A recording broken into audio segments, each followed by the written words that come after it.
राम राम मंडळी, मी अक्षरा आणि तुम्ही पाहत आहात the cherries kitchen. The cherries किचनमध्ये तुमचं खूप मनापासून स्वागत आहे.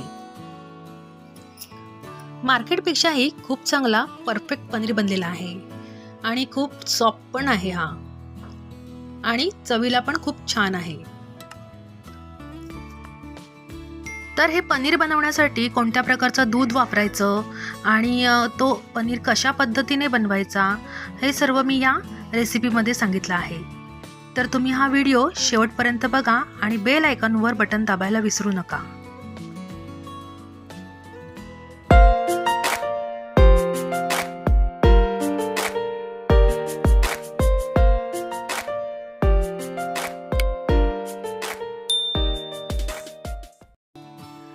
पनीर बनवण्यासाठी मी इथे गोकुळ दूध वापरलेलं आहे आणि ह्या अर्धा लिटरच्या पिशव्या आहेत.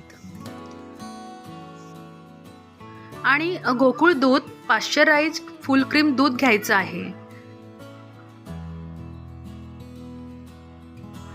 मी इथे गोकुळ दूध 2 लिटर वापरलेलं आहे आणि या 2 लिटर दुधाचा आपला पनीर 450 ग्रॅम तरी पनीर बनतो. आणि हा पनीर 5-6 जणांच्या भाजीसाठी सहज होऊन जातो. तर आपण आता हे दूध तापवून घेणार आहोत. तर दूध कसं तापवायचं ते पाहूया. यासाठी मी एक भांडं घेतलेलं आहे आणि त्या भांड्यामध्ये मी थोडंसं पाणी घालणार आहे.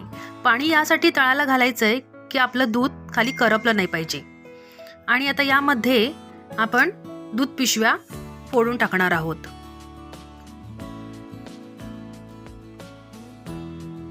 आणि आता हे दूध उकळी येईपर्यंत आपल्याला तापवून घ्यायचं आहे. दुधाला उकळी आल्यानंतर आपण यामध्ये लिंबाचा रस घालणार आहोत, कारण दूध फाडण्यासाठी आपण लिंबाचा रस घालायचा आहे. तर यासाठी मी इथे 2 लिंब घेतलेली आहेत आणि याचा आपण आता रस काढायचा आहे.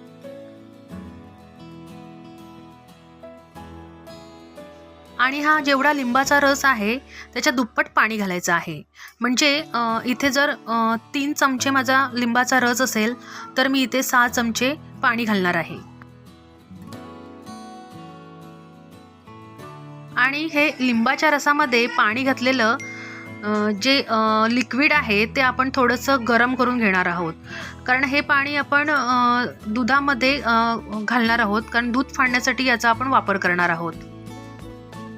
दुधाला उकळी आलेली आहे तर आपण गॅस थोडासा कमी करूया आणि लिंबू आणि पाण्याचं जे आपण लिक्विड बनवलेलं आहे ते आपण थोडंसं आता गरम करून घ्यायचं आहे. दूध फाटल्यानंतर ते गाळण्यासाठी आपण इथं तयारी करून घेऊ. तर एका भांड्यामध्ये मी इथं चाळण ठेवलेली आहे आणि त्यावर आपण पातळ कपडा टाकायचा आहे. दूध तापलेलं आहे आणि दूध तापलेलं असतानाच गॅस कमी करायचा आहे. आणि या चमच्यावरून असं हे आपण जे लिंबाचं पाणी करून ठेवलेलं होतं ते पाणी असं सोडायचं आहे आणि सतत त्याला ढवळत राहायचं आहे. आणि जर तुम्हाला वाटलं की हे दूध फाटलेलं नाही आहे आणि लिंबाचा रस कमी पडतोय तर तुम्ही अजून एक लिंबू त्यामध्ये पण वापरू शकता.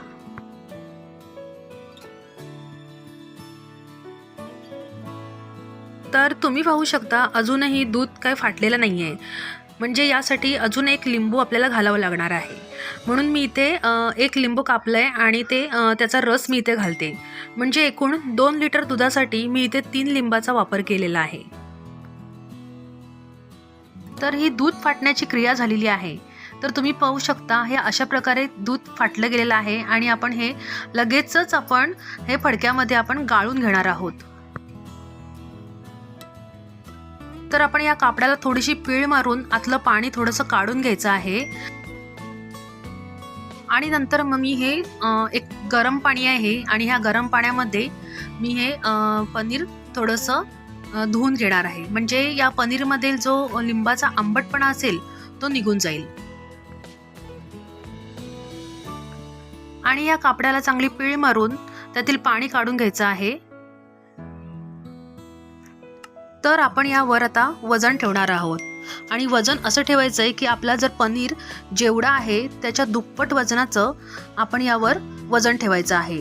तर माझ्याकडे हे पोलपाट आहे हे असं, तर मी हे याच्यावर पोलपाट ठेवलं आहे. म्हणजे यातील जे पाणी असेल ते निथळून जाईल आणि आपला पनीर छान बनेल. तर इथे अर्धा तास झालेला आहे. तर आपण हे वजनदार पोलपाट बाजूला काढून घेऊया आणि पनीर कसा बनलाय हे आपण आता पाहूया.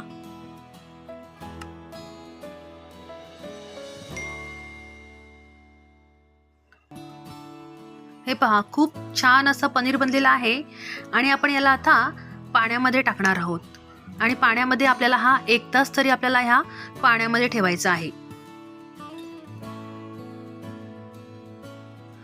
तर आता 1 तास झालेला आहे. तर 1 तासानंतर आपण आता याला पाण्यातून बाहेर काढूया. 1 तास पाण्यात ठेवल्यामुळे पनीर सॉफ्ट आणि वजनदार बनतो. यासाठी आपण पाण्यात ठेवायचं आहे. खूप छान असा मस्त सॉफ्ट पनीर बनलेला आहे. तुम्ही बघू शकता, खूप सॉफ्ट आहे हा आणि चवीला पण खूप छान आहे. तर तुम्ही ही पद्धत वापरून असाच जर पनीर बनवण्याचा प्रयत्न केला तर तुमचा पनीर मार्केटपेक्षाही खूप छान होईल. आणि हा असा पनीर तुम्ही फ्रीजमध्ये स्टोअर पण करू शकता. आणि बाजारापेक्षा घरी बनवलेला पनीर खूप चांगला असतो. तर तुम्हाला माझा हा पनीरचा व्हिडिओ आवडला असेल तर या चॅनलला लाईक करा, सबस्क्राईब करा आणि बेल आयकॉनवर बटन दाबायला विसरू नका. आणि तुम्हाला माझी रेसिपी कशी वाटली हे कमेंट्सद्वारे मला जरूर कळवा. खुश रहा, आनंदी रहा आणि माझा नवीन व्हिडिओ पाहण्यासाठी तयार रहा. धन्यवाद.